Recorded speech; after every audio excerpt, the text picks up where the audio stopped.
Welcome to In the Demo, a show about the stories that get told about groups, how those stories got made, what we think those stories get wrong, and why it matters. You hosts. Farrah Bostic is the founder and head of research and strategy of The Difference Engine, a strategic insights consultancy focused on helping business leaders make decisions. Adam Pierno, author and brand consultant and managing director of brand strategy at Arizona State University. You are now in the demo. I'm Adam Pierno, Generation X. I'm Farrah Bostic, slowly coming to terms with the fact that I'm Gen X. One of us. One of us. It's about time. I know. 20 years later or whatever, doing this show and doing all of this research and thinking a lot about millennials. More than you wanted to. More than I think I wanted to. Has reluctantly made me identify more as a Gen Xer. Yeah. Because I'm like, no. These kids are fucking nerds, and I don't want to be associated. Exactly. So we've talked a lot about this. You use the phrase, which I love, text of the Millennial Myth, Millennials Rising, comes out 99, early 2000, something like that. And the very first, once you get past the introduction and forward, the very first quote in the very first chapter, the first line is this quote from a millennial who's like in high school at the time, that's part of the research pool that makes up this book, talking about like, I don't even remember the quote, but we're special, it's our time to shine, or something like that. That's exactly it. And it's all very optimistic. It also doesn't say anything specific, but it's a 16 or 17 or 18-year-old talking about how they feel about their generation. This is the way the whole story begins, is from this like the narrative gets established that it is millennials themselves who see themselves as exceptional. And it's kind of an interesting thing to say as like the opener, is that like they're already so self-possessed that they know that they have all this amazing potential to be the greatest generation. And then it starts to lay out the case for what they think the shape of the mindset and the demographics and the potential of that generation is. And then you had the great idea to try to find that person. I don't know if it was a great idea. I think we got pretty lucky. It's a great idea. Reading the book and rereading the book, it starts with a quote from, I think she may have been 15 or 16. And then the authors vacillate between hoisting up that quote. I mean, they don't literally refer to the quote, but they lean heavily on the themes of that quote. For, I would say, approximately 50% of the book is, we agree this generation is going to be amazing, they are the future, it's their time to shine, etc. And the other half of the book being like, can you believe these self-interested, egotistical narcissists that are behind us in line, trying to tell us how great they're going to be? And I just think that is wild. The way the book swings from, I wanted to know, and I think you wanted to know this as well, I'm going to put these words in your mouth. What was her takeaway as the person giving that quote? Were the authors fair to her? How did she feel about the process of participating in the story? I did not think we would actually be able to find her. I think when we talked way before we were recording anything, and you pointed out like, oh yeah, this is the person that's quoted, you had a head start on reading the book before I got it. And it was weeks later of us trying to figure out, okay, how do we parse this content? How do we take this book apart? It was weeks and weeks later, I was like, let me just Google and see if this person is someone we can either reach. At that point, I thought it was a he. I thought Tyler Hudgens was a man. Yeah. They weren't clear about that in the book. Yeah. No. I think I found an Instagram or something before I found a LinkedIn, and I sent them to you. And I was like, should we try? And the reason I did that, and the reason I tell that story, is because one, we found her, and you're going to hear that conversation next. But two, reading that quote and then getting chapters and chapters into the book, almost unwittingly, they laid out a much more interesting story, because that book is supposed to be a forecast. Mm-hmm. And it leaves you wondering, reading it 20 years later, which these books are notoriously short shelf life books. Mm-hmm. What happened to that? What happened to that? It's like ESPN on Sunday morning. You got 10 guys in suits who used to play football, all saying what teams are going to win. And then nobody ever looks back 4 hours later to see if they were right or wrong. It's just like, here's my bold prediction, right? Right. Totally unaccountable for what you said. Nobody cares. Well, these two guys wrote this book, and they led with the quote from a 15-year-old high school girl, and they're totally unaccountable for what that represented for her, what it meant in her life, and in a way for the entire generation. There's I wouldn't say they were reckless, but there's sort of a accountability that is just left hanging. It's I think what's interesting as a researcher, especially a qualitative researcher, I think it's also interesting to, there's always a little bit of playing fast and loose. You use these quotes as emblematic of some theme that presumably was more representative than just one person. And you want to use it to humanize and concretize that idea. Yeah. But you are using that person as an avatar at that point. They no longer become just themselves. They're like a representative of this other thing.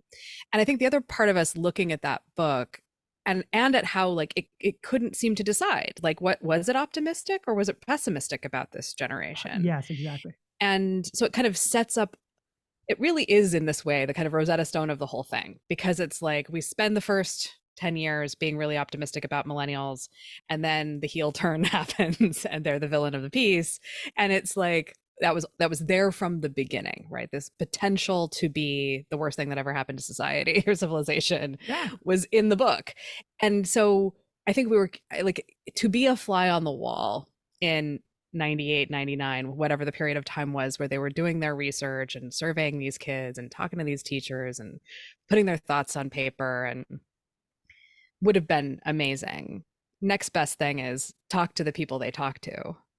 And then just for myself as a researcher, like the number of times I have wanted, like, some person I've interviewed 10 years ago pops into my head again, and I'm like, I wonder whatever happened to that person, And so this also was just kind of cool from that point of view of she got asked a question when she was 15. I'm sure she's been asked about it since then, but for us to be able to go ask her about it again felt like time travel. Yeah, well, you're about to hear. Apparently, we do talk about how often this comes up in her life, and she does talk about it, and a lot of she proactively brings up a lot of the themes that you and I have been discussing. So I in spirit of full disclosure, I shared our first episode, which was recorded. I think she listened to some of it.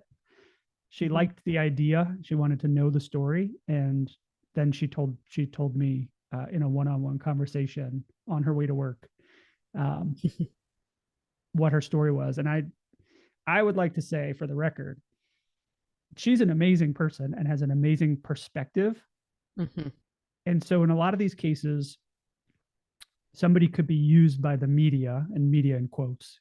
I feel very red pilled right now, like the mainstream media. A lot of times people can be used in a book or in a news story or in some journalistic endeavor and spit out the other side. And I was really impressed by Tyler's wherewithal and her understanding of the context, and like pretty much an interesting dismissal of like, yeah, I did that. Let me tell you about my life. It's really interesting. And she's not wrong. Yeah. Well, and I think she's also interesting because, when we were looking at what is McLean and looking at like demographics, census data, stuff like that, I think we certainly had the story in our heads of, these are kids of various types of government workers or contractors or military. And she is definitely part of that story. Sure. But it also, I think, drove home, and this comes up in another set of interviews you've done, that are the kind of almost, this isn't the right word, but kind of the transientness of this place. That like there's not I don't know how many people are really from McLean, Virginia, right? And so she comes in with a set of experiences and perspectives from having lived all over the place. Yes. As like a Navy kid, I think, right? Uh-huh. And not being in the BMW for your 16th birthday set. And just like, so she has this kind of observer's eye as much as she has the firsthand experience of having been there. And I thought that was really part of what made her so insightful, was that she'd been other places and seen other things. Yeah. So would you mind starting with introducing yourself and your generation? I am Tyler Hutchins, and I'm a millennial. Tyler, can you tell me a little bit about your life today? We were just catching up, but can you just tell me a little bit more about what you do? And you don't have to talk about specifically where you're headed, but kind of just describe your life in a couple of paragraphs.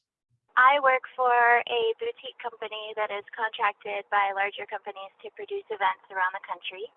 Some of them really amazing and exclusive, and I'm really fortunate to get to do what I love for a living. I'm based in Miami. I travel a lot for work. I have a 6-year-old dog named Bowie. He's a rescue. Super tight with my family. All my best friends live in different cities. What else? Do you travel to from city to city visiting friends? I do, yeah. I grew up with a father who was in the Navy, so we moved a lot growing up. So I'm used to kind of staying in touch with people in different places. And I'm fortunate enough that when I land somewhere for work, I usually have friends that are local to that area that I'm able to catch up with. Oh, that's awesome. And when you're in Miami, so a lot of people are probably desperate to come visit you. Right. Right around now is when it starts. Everyone's like, hey, can we come visit? Yeah. Like, oh, it's winter where you are. It's snowing. Or now you want to come visit? Yeah, it starts to feel like a really good idea, right? So you mentioned your dad was in the Navy, and talk a little bit about about growing up and kind of what your home life was like, and what your community life was like. Well, the coastlines, kind of in port cities. He was a pilot, and moved every 2 to 3 years. So I was at McLean for my first 3 years of high school. Oh, so did you grow up there when you were little, or were you moving like every 3 years and you spent just those 3 years in McLean? Yep, I just spent those 3 years in McLean and ended up going back and living in DC for a while after the fact. And do you consider McLean part of like the DC metro area? We call it the DMV, DC, Maryland, and Virginia. So it's definitely Northern Virginia. I consider it maybe a suburb of DC. Mm-hmm. And where did you move after McLean? Chapel Hill, North Carolina. Oh, that's beautiful too, man. You're pretty lucky. You've lived in some amazing places. I know I have, yeah. And so you've seen a lot of the world. You continue to see a lot of the world in your work, traveling from city to city. So I was wondering if you could talk about what McLean was like as a community, as a town, maybe get into some comparison of other places you've lived or other places you've visited, just in terms of the broad strokes of what makes it stand out. Well, the military, the Navy, and all branches of the military like to build their bases in places where land is less expensive. So a lot of times we would be stationed on a base in an area where there was a lot of poverty or not great school systems, and people just kind of struggling to make it through the day. So my dad got stationed at the Pentagon, and we moved to Falls Church to be in the McLean School District because it was such a top school. It was a little bit of a culture shock to kind of go to school with diplomats' kids and senators' kids, and a lot of those kids were also in private school, so it wasn't kind of as intimidating as it could have been, but it was definitely a new experience. Was it different even than when you moved to North Carolina? Like, did you notice like, oh yeah, that was strange?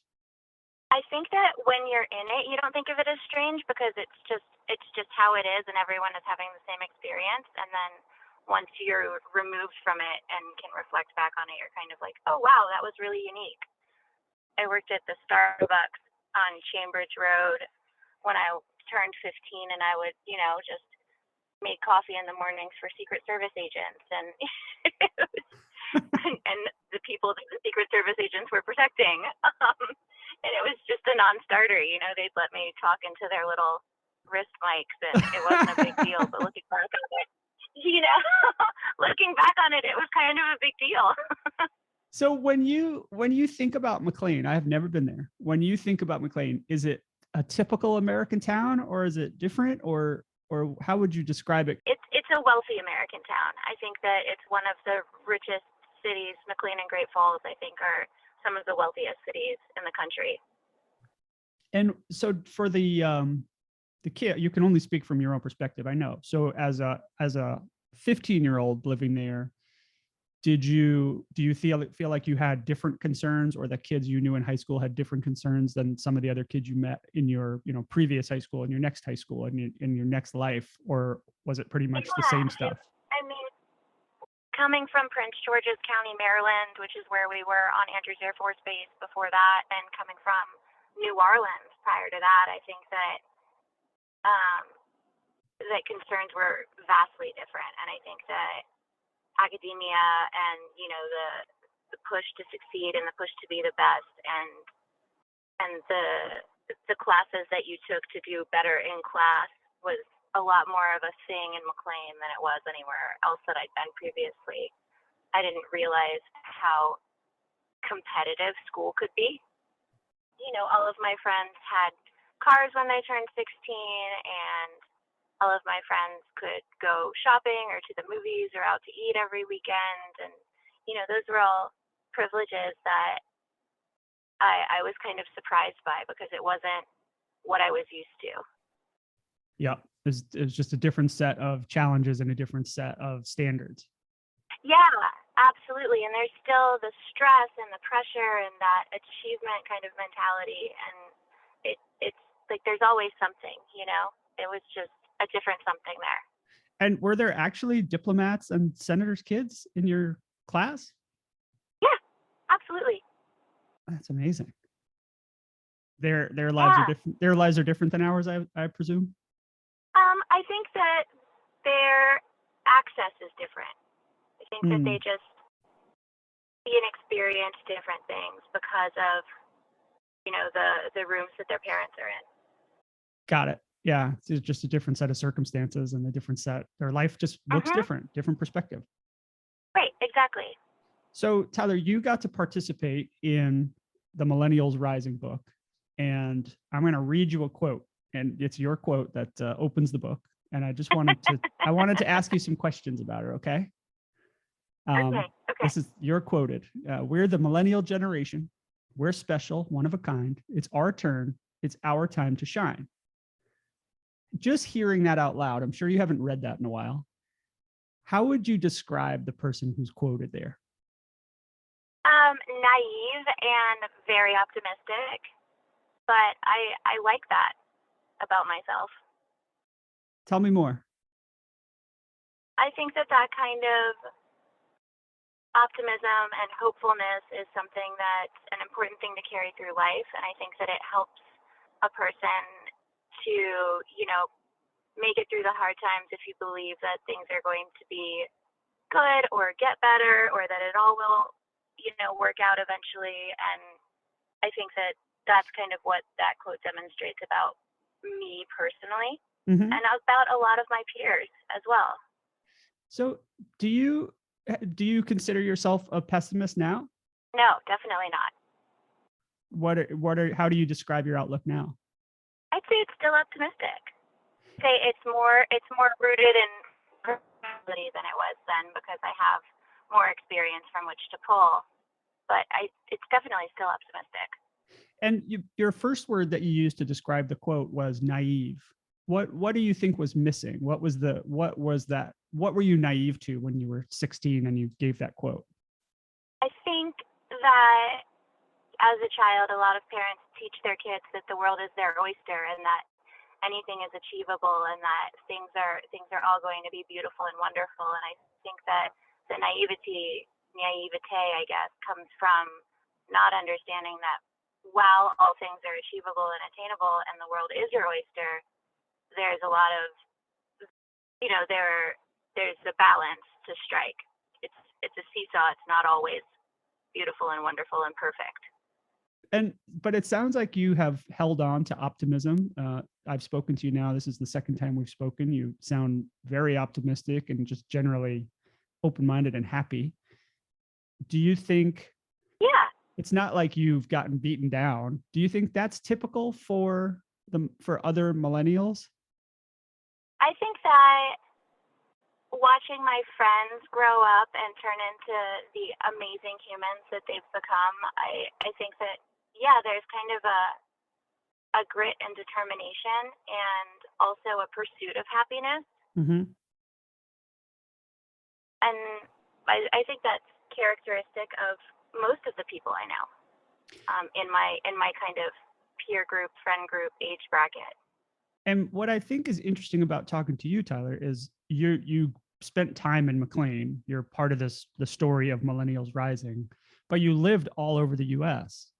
And so when you say your friend group, actually your point of view to me is maybe more representative than the sample that was used to write Millennials Rising.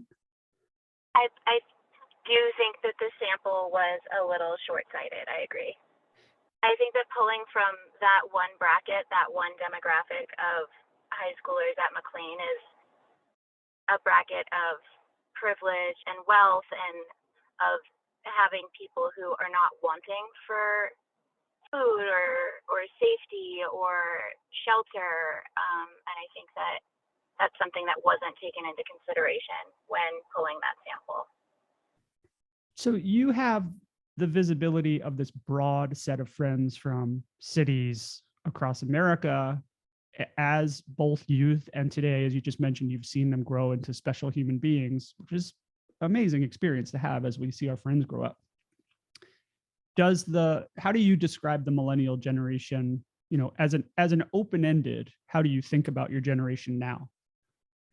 I think about us as fluid and flexible, and I think about us as people who are interested in physical and mental well-being. I think of us as people who are accepting and open.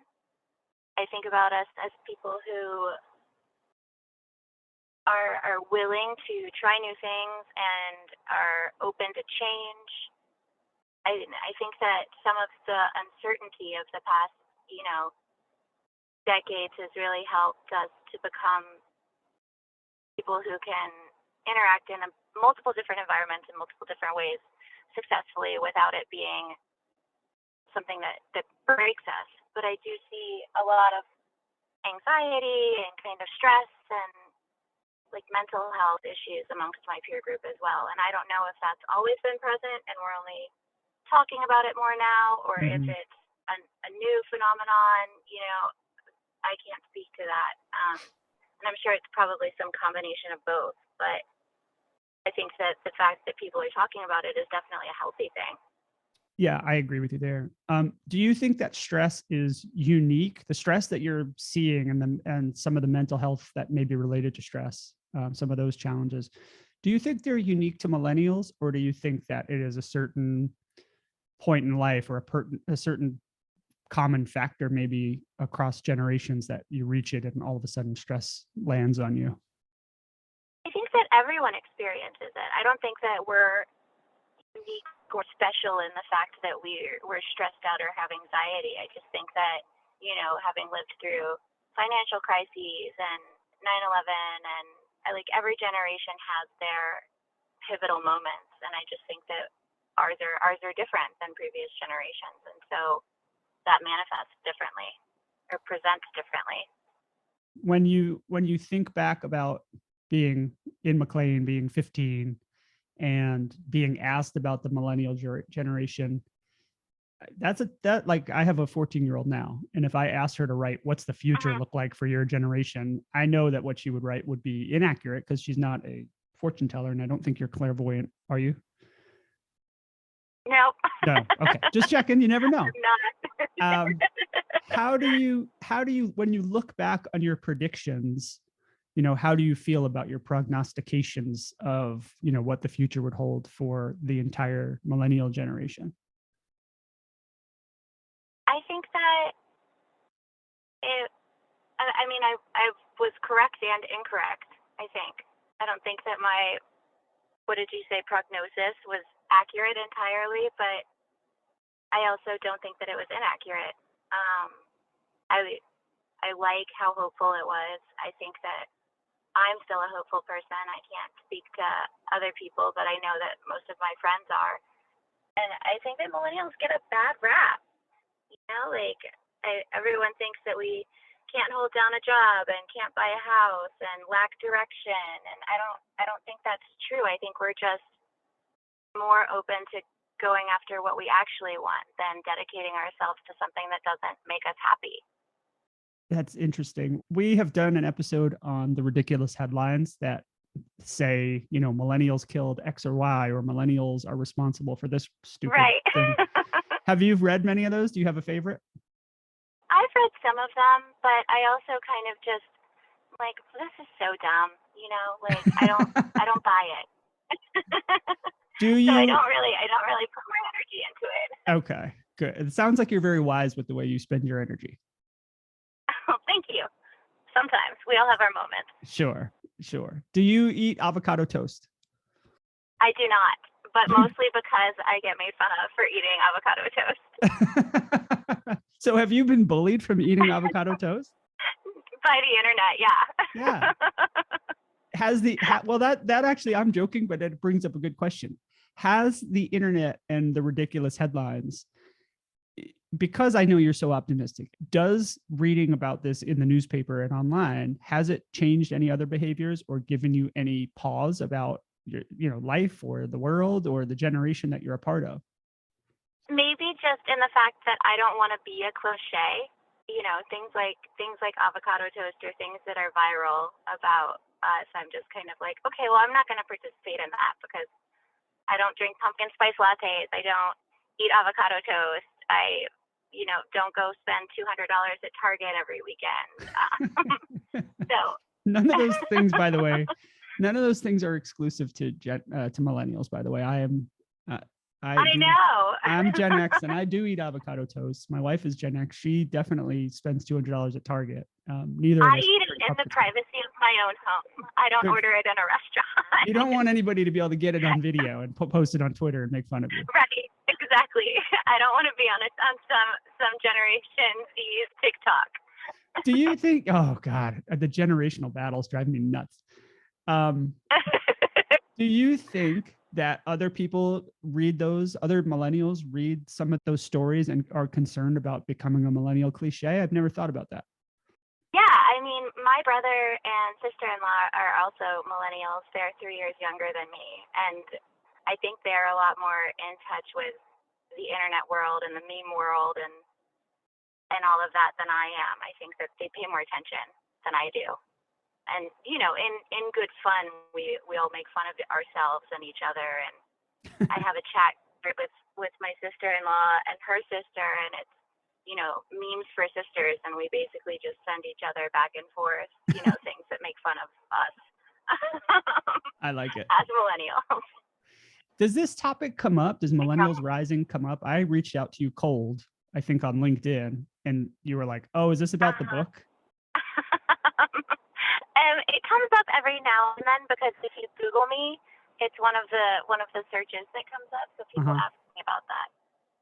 Are they asking questions like, have they read the book? Are they interested in the book? Or is it just like, tell me about it? You were in a book? What's that mean? It's more the latter than the former. I don't think they're interested in it. They're like, wait, you're quoted in a book?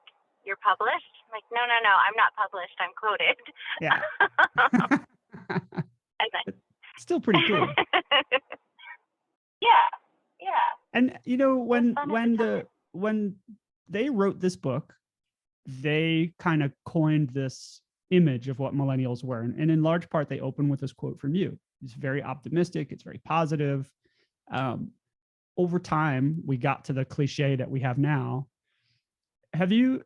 We talked about how maybe you feel about the headlines now and the potential for cliche zone and the meme zone. But over time, like let's say in 2010, 2015, have you observed a change in that narrative in the media? Yeah, definitely. Most of what I was hearing prior to the past maybe 5 or 10 years has been, oh, these kids have lived through 9/11, they've lived through the financial crisis, they've lived through this, war in the Middle East that's been going on forever. They've seen so much and been through so much. And now I think that the narrative has changed a little bit to sound more against us. Like, wait, what? When did I become the enemy? What did we ever do? I don't understand. That's what our show is about. We're trying to figure that out. We don't know why reporters all of a sudden are anti-millennials, especially since so many reporters are millennials. Maybe it's self-loathing. Maybe it is self-loathing. Send them to therapy. Yeah, exactly. Stop taking it out on us. Exactly. So I read it to you before, and asked you to describe the person who's quoted. Now, does it hit you differently? It kind of brings back all of what I felt when I wrote it the first time. Like, I truly believed that. I was 100% in on that quote, and could not possibly have felt more strongly that was true. And that kind of brings back that feeling. And I still agree with it. But I don't necessarily think that it's different generation by generation. I think we could say that about every generation. That's an interesting observation. I think as people as people go to college, their mindset changes. As they start in the workforce, their mindset changes again. As they have kids, as they buy a house, the weight stacks up. Yeah, as more responsibilities and more ownership of your life. It's funny because they put so much, they open the book with that quote, but when you read it, and then they refer back to it throughout the book and sort of the attitude of it. But when you read it, it's kind of an empty vessel. It's like a Rorschach. You don't really say anything specific in the quote. No, not at all. And so the author's using it as a tool. It's kind of like, it's free interpretation. They can do what they will with it. It's not specific. Yeah. I think that's part of the challenge is they read into it their way, and you can read into it any way you want, really. Right. And well, my intention behind it was just that I believed it. I love that you believed it, though. Yeah, me too. I wonder if I asked my kids to describe their generation, if they would be this optimistic. I bet they would not. I think that there's a lot more exposure these days than there was when I was growing up. Like, our house had a computer, and I used AIM as a teenager, but I wasn't on social media, and news exposure was limited. Our TV time was limited. So I think that your kids would probably have a lot more reference points than maybe I had. That's fair. I think you're right about that. And probably less optimistic because of what all the news they consume or passively consume. Right, because exactly. And the news isn't good. The news isn't positive. It does not feel positive, no. All right. Thanks, Tyler. Appreciate it. Thank you. I'll talk to you soon. Bye. Okay, bye. On the next episode of In the Demo, Farrah looks at the basics of market and audience research to help contextualize how some of the millennial forecasts went so far off track. I'm your robot host, Eliza. Please be kind. In the Demo is produced by Farrah Bostic and Adam Pierno, with support from the Difference Engine. Music by Omega Man, under the Creative Commons license. Go to inthedemopodcast.com for behind-the-scenes research and supporting information.